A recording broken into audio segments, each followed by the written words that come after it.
Hello everyone, big boss season 9. So ఈ season కాస్త ఉల్టా ఫుల్డాగా నడుస్తుందనే చెప్పాలి. ఎప్పటికప్పుడు కంటెస్టెంట్స్ మీద ఉన్న ఒపీనియన్ వీక్లీ చేంజ్ అవుతూనే ఉంది. సో రీసెంట్గా ఇమాన్యుయల్ అలానే సంజన, ఇప్పుడు మళ్ళీ తనుజ మీద కూడా నెగిటివ్ కామెంట్స్ గట్టిగా వస్తున్నాయనే చెప్పాలి సోషల్ మీడియాలో. సో ఇదే అంశం మీద ఒకసారి విశ్లేషణ తీసుకుందాం. ప్రస్తుతం మనతోటి జర్నలిస్ట్ జగదేవ్ ఉన్నారు, వెల్కమ్ చెప్దాం. Hello sir. సార్, బిగ్ బాస్లో ఇప్పుడు అసలు ఇదంతా రియాలిటీనే అంటారు, ఎందుకంటే తనుజానికే బిగ్ బాస్ ఫ్లేవర్గా తనని సపోర్ట్ చేస్తున్నట్టు కనిపిస్తుంది. మీరేం చెప్తారు అసలుకి? యాక్చువల్గా మీరు బిగ్ బాస్ని తనుజాని సైడ్ చేశారు అని అంటున్నారు, బట్ సగటు ప్రేక్షకుడు అభిప్రాయం ఏంటి, బిగ్ బాసే తనుజాని సపోర్ట్ చేస్తున్నాడు అనేది ఒక టాకు. ఎందుకంటే మీరు లాస్ట్ గడిచిన 7 సీజన్ కానీ 8 సీజన్ ఇవన్నీ చూస్తే తెలుగు రాని వాళ్ళని కన్నడ వాళ్ళని ఇక్కడ పెట్టడం ఏంటి? బిగ్ బాస్ తెలుగు సీజన్ అనేటప్పుడు తెలుగు వాళ్ళు పెట్టాలి కదా. ఇప్పుడు కూడా ఈ సీజన్లో ఎవరినో ఒకటి పెట్టి తీసుకొచ్చారు, వాడికి హిందీ తప్ప తెలుగు రాదంట, ఆడు అదేంటి ఇదేంటి ఇలా అనొచ్చా, దాని వర్డ్ ఏంటని నేర్చుకుంటున్నాడు. అంత పట్టుబట్టి తీసుకురావాల్సిన అవసరం ఏముంది? ఇంకెవరు లేరా? పోనీ తెచ్చిన వాళ్ళందరూ సూపర్ ఫెమిలియర్ మంచి ఫాలోయింగ్ ఉన్న వాళ్ళంటే అందులో సగం మంది ఎవరికీ తెలియదు. Sir, day by day reality miss అవుతుంది అంటే ఏమంటారు? ఎందుకంటే మాధురి ఎవరు చెప్పారు మీకు? Me wrong perception. అది స్క్రిప్టెడ్ డైరెక్షను. కాకపోతే ఇప్పుడు తనుజ గారిది ఉంది, తనుజ గారి ఏదైతే ఉందో ఆమె నాన్న అన్నది లేకపోతే అన్న అందో బావ అందో ఏదో సంథింగ్ రిలేషన్తో మెయింటైన్ చేస్తున్నారు అన్నట్టుగా అన్నారు. సో ఆమె అంత అనుకున్న టైంలో భరణి గారు న్యూట్రల్గా పెద్ద తరహా ఆడిన వ్యక్తి ఏదైతే సీజన్ 7లో శివాజీ గారు లాస్ట్ వరకు కొనసాగారో భరణి గారు కూడా లాస్ట్ వరకు కొనసాగుతారేమో అనుకున్నాను నేను. ఏది ఆల్మోస్ట్ 90 డేస్ వరకైనా ఉంటాడేమో అనుకున్నాను. సడన్గా మొన్న ఆయన ఎలిమినేట్ అయిపోవడం ఏంటి? అంతకుముందు అమ్మాయి ఎవరు శ్రీజ ఎలిమినేట్ అవ్వడం ఏంటి? దాని మీద ప్రేక్షకులు కూడా చాలా కాంట్రవర్సీ తీసుకొచ్చారు కదా. ఇదేంటిది బిగ్ బాస్ మన పోనీ ఓటింగ్ వల్లే మీరు నిలబడ్డారు, ప్రేక్షకులు మీరు థ్యాంక్స్ చెప్పండి అంటాడు. నిజంగా ఓటింగ్ వల్ల నిలబడితే శ్రీజ ఎలిమినేట్ అవ్వకూడదుగా. నిజంగా ఓటింగ్ వల్ల నిలబడితే భరణి కూడా ఎలిమినేట్ అవ్వకూడదుగా. ఇది ఎక్కడ లెక్క? ఇప్పుడు భరణి గేమ్ ఆడే ప్రయత్నం ఇక్కడ చేయలేదా? ఆ ఏజ్లో కూడా ఆయన బాగా చేశాడుగా, బాగా ఆడాడుగా. ఎక్కడ కూడా ఆ డిఫెన్స్ ఆడినప్పుడు కూడా ఇప్పుడు ఎవరు సంజన గారు వెళ్ళిపోవాలి, ఆవిడ మళ్ళీ వచ్చిందిగా. ఆవిడకి మళ్ళీ వీళ్ళు కొంతమంది త్యాగం చేసి మరీ తెప్పించారు. ఆవిడ మళ్ళీ అలాగే గుడ్లు తినేయడము, అది చేయడము, వీళ్ళ మీద వాళ్ళకి చేయడము చేస్తుంది ఆమె. ఏమంటే దాని పేరు సిల్లీ అంటుంది, చిలిపి అంటుంది. సిల్లీకి కొంచెం వెగటగా బిహేవ్ చేయడానికి తేడా ఉందా లేదా? ఇకపోతే ఈ తనుజ మీద వచ్చిన వైల్డ్ కార్డ్ ఎంట్రీస్ ఎవరెవరైతే వచ్చారో వాళ్ళు వచ్చినందు కొంచెం రసవత్తరంగా మారింది. బిగ్ బాస్ కావాల్సిందే అదా.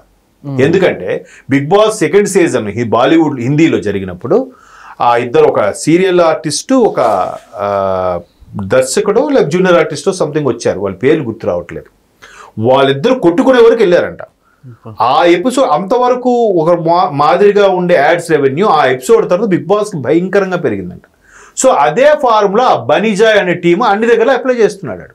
ఎవరైతే కాంట్రవర్సీగా మాట్లాడతారో, ఎవరైతే ఫోర్స్గా మాట్లాడతారో, ఎవరైతే తిక్కగా సమాధానం ఇస్తారో వాడే కావాలి. ఇప్పుడు ఆ 7 సీజన్లోనూ 8 సీజన్లో నిఖిల్ గెలుచుకున్నాడు, మరి ఆయన కారణవాడు. పక్కన ఇంకోటి ఉంటాడు గడ్డంతో, ఆయన పేరు తెలియదు.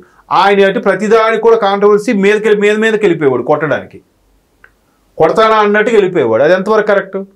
ఆయన ఆ సీజన్లో ఒకడిని ఎవరు డాక్టర్ గౌతమ్ని తోసాడు కూడా.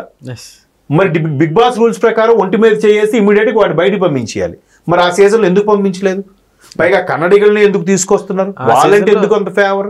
ఆల్మోస్ట్ ఒక 4-5 మెంబర్స్ వరకు ఉన్నట్టున్నారు సార్ ఆ సీజన్లో కన్నడ కదా, ఆ సీజన్లో. సో ఇప్పుడు కూడా ఆమె ఎవరు తనుజాకి నామినేషన్ చేసింది, అక్కడ ఆమె తమిళ్ దీంట్లో కూడా ఆమె పార్టిసిపేట్ చేసింది. తమిళ్ సీజన్ 5లో అందులో చేసిందంట. దివ్యానా ఆమె పేరు? ఆయేషా, కరెక్ట్, ఆయేషా. మరి ఇప్పుడు ఆమె కూడా తనుజాని ఏమని నామినేట్ చేస్తుంది? నువ్వు వచ్చి రిలేషన్స్ పెట్టుకోవడానికే ఉన్నట్టుంది, మీ నాన్న నువ్వు సొంతంగా ఆడలేదు, నాన్న ఆయన వెళ్ళిపోయాడు, ఇంకెవరితో ఆడుతో చూస్తాను అని. సో నిన్న ఇమాన్యుయల్కి ఏదైతే కొన్ని కార్డ్స్ ఎంట్రీ పవర్ వచ్చిందో అది ఎవరికి మీకు నచ్చిన వాళ్ళకి ఇవ్వచ్చు అంటే ఆయేషాకి ఒకటి ఇచ్చాడు, కళ్యాణ్కి ఒకటి ఇచ్చాడు. సో ఈ కళ్యాణ్కి ఇచ్చినప్పుడు కళ్యాణ్ ఏం చేశాడు? తనుజాకి నామినేషన్ వేస్తాడేమో అనుకుంటే ఈ కళ్యాణ్ అనేవాడు సంజనాకి వేశాడు. అక్కడ ఇమాన్యుయల్ ఫీల్ అయిపోయాడు. ఎందుకు? మమ్మీ కదా, నువ్వు తనుజాకి వేస్తావు, నీకు ఇస్తే నువ్వు మా మమ్మీ మీద వేస్తావా అనేది ఆర్గ్యుమెంట్. సో అది తనుజాకి తెలిస్తే ఫీల్ అవుతుంది అవదా? అదే నేను తనుజ ఈమెతో ఆర్గ్యూ చేసింది. ఇంకా ఈవిడ ఎప్పుడెప్పుడుదో చెప్తుంది ఏది ఫస్ట్ వీక్లో నామినేషన్ చేసిన విషయాలే మళ్ళీ ఈ సంజన అవే టాపిక్ చెప్తుంది. అది కరెక్ట్ కాదు కదా. అవి అయిపోయి నేను ఆకలితో ఉన్నాను, బాలింతరాల్ని, నాకు ఎంత ఆకలి వేస్తుంది, అయినా నాకు కనీసం కన్సర్న్ చూపించడానికి రాబుకి అదే నామినేషన్ వేస్తుంది, ఎప్పుడు చెప్పినా అదే నామినేషన్తో చెప్తుంది. రూల్స్కి విరుద్ధం కదా అవి గట్టిగా మాట్లాడుకుంటే. సో స్క్రిప్టెడ్ కాబట్టి రూల్స్ లేవు, గీల్స్ లేవు.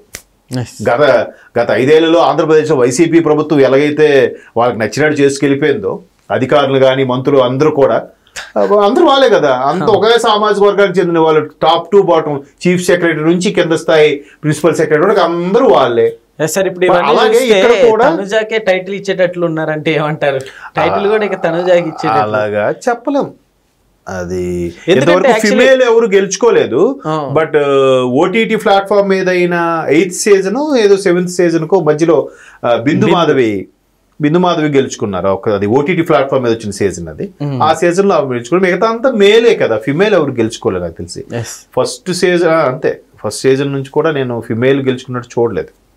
కాబట్టి మేబీ ఈసారి మీరు అన్నట్టు అంతకుముందు కూడా ఎవరు పల్లవ ప్రశాంత్, ఆయనకి రైతు బిడ్డ అన్న సానుభూతితో ఆయనకి కాకుండా అమర్దీప్కి ఇవ్వాలి, అమర్దీప్కి ఇవ్వకుండా ఆయనకి ఇచ్చారు. ఎందుకు? శివాజీ గారు వీళ్ళందరూ లోపలికి వెళ్ళి ఆయనకి ఆ కుర్రోడికే పల్లవ ప్రశాంత్కి ఎక్కువ సపోర్ట్ చేశారు కాబట్టి బాగోదేమో వాళ్ళకి ఇచ్చేసారు. ఎంతవరకు కరెక్ట్ అది? ఓట్ల పరంగా చూస్తే అమర్దీప్ కూడా ఓట్లు బాగా ఉన్నాయి. అమర్దీప్ గట్టిగా ఇచ్చాడు, ఈయన ఒకటి చేశారు, వాళ్ళందరూ ఆయనకు సపోర్ట్ చేశారు. పైగా ఆయన సానుభూతి, నేను రైతు బిడ్డని, నాకే చూడండి, నాకే చేయండి, నీకేమీ తెలియనప్పుడు ఆ డ్రెస్సింగ్ సెన్స్ ఎలా వచ్చింది, ఆ నామినేషన్ ఆర్గ్యూ చేసినప్పుడు ఎలా వచ్చింది అంటే నీకు తెలుసు, లేదా నువ్వు బిగ్ బాస్ స్క్రిప్ట్ అయినా ఇచ్చి ఉండాలి, అంతే కదా. ఒక సాధారణ రైతు బిడ్డకి అక్కడ ఉండే లివింగ్ కల్చర్ కానీ అవేవి తెలియదు కదా. తెలియనప్పుడు ఎలా నామినేట్ చేస్తాడు?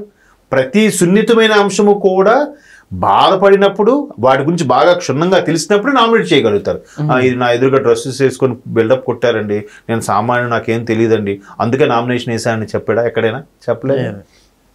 ఏ మొక్కనైతే నాగార్జున గారు చూడమని ఇచ్చారో ఆ మొక్క చనిపోయింది, మరి ఏం రైతు బిడ్డ వీడు?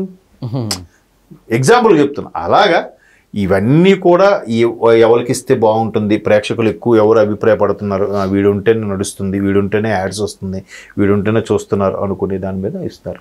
ఇప్పుడు దివ్యల మాధురి గారు ఉన్నారు, ఆవిడ ప్రతిదీ కూడా అలాగే మాట్లాడుతుంది. కూర్చుంటే కానీ చెప్పరా, నా మాట తీరే ఎంత అని మాట్లాడుతుంది. సో అలాంటి వాళ్ళే కావాలి బిగ్ బాస్కి. రేటింగ్ చప్పట్లు కొట్టేస్తారు, అయిపోయింది. దాని మీద ఎంతమంది కరీంనగర్ కూరలు కంప్లైంట్ కూడా ఇచ్చారుగా, కేసు కూడా వేశారుగా, ఎక్కడ అవుతుంది? సో ఇవన్నీ మనం పిచ్చాపాటిగా మాట్లాడుకోవడం కానీ వాళ్ళకి ఫ్రీ పబ్లిసిటీ ఇస్తున్నాం సార్, మనం ఎందుకు వదిలేయండి. Okay sir, thank you.